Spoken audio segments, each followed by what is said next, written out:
Welcome to 8-Minute Masterpieces, where we transform literary classics into digestible, 8-minute journeys.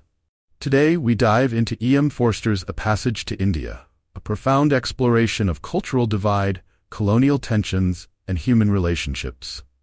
If you enjoy discovering the heart of literature in under 8 minutes, don't forget to like this video, subscribe to the channel, and hit the notification bell to stay updated on our next masterpiece. And be sure to leave your thoughts in the comments below. Your feedback helps us grow. Ready to explore British India with Forster?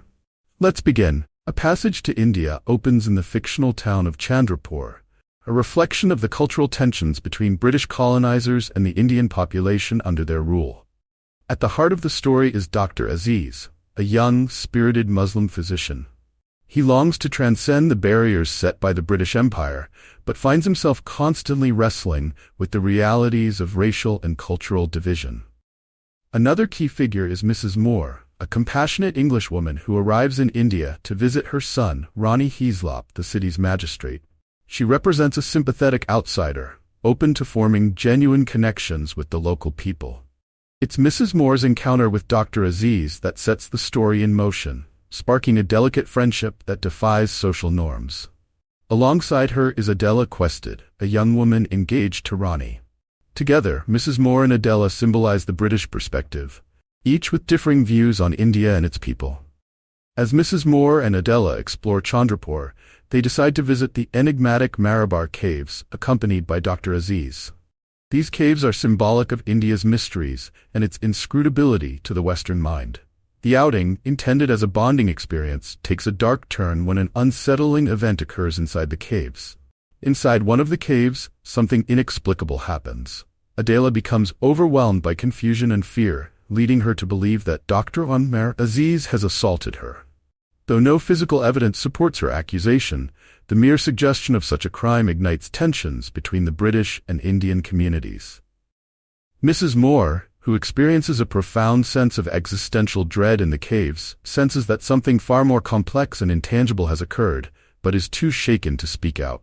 The accusation against Dr. Aziz leads to a highly publicized trial, exacerbating the racial and cultural divide between the British colonizers and the Indian population. The trial becomes a spectacle, showcasing the deep-seated prejudices of the British ruling class. Cyril Fielding, the principal of a local college and a rare British friend of Dr. Aziz, stands by his side, convinced of his innocence. But Adela's testimony wavers as she begins to doubt her own memory of the incident. In a dramatic twist, Adela retracts her accusation mid-trial, admitting her uncertainty. This leads to Dr. Aziz's acquittal, but the damage has been done.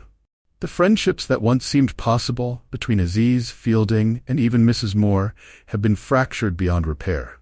Dr. Aziz, disillusioned by the ordeal, decides he can never truly be friends with an Englishman again, feeling betrayed by the very system that should have protected him. At its core, A Passage to India is a meditation on the impossibility of true connection between the colonizer and the colonized. Despite brief moments of empathy and understanding, the cultural and racial chasm proves too vast. Dr. Aziz moves away, seeking solace in his identity as an Indian and a Muslim, free from the influence of the British. Meanwhile, Fielding returns to England, aware that his friendship with Aziz has been irrevocably altered. The novel ends on a bittersweet note, with both men recognizing that their friendship, while meaningful, was doomed by forces larger than themselves. Forster's portrayal of colonial India, with its rigid societal divides and the personal struggles within those boundaries, remains a powerful commentary on the limits of human understanding. A Passage to India leaves us with profound questions about friendship, culture, and the power structures that govern human relationships. If this story moved you, don't forget to check out the full book, link in the description, and download our commentary PDF for deeper insights. Like, subscribe, and let us know in the comments. Do you think Aziz and Fielding could have maintained their friendship in a different world? Thanks for watching, and we'll see you in the next masterpiece.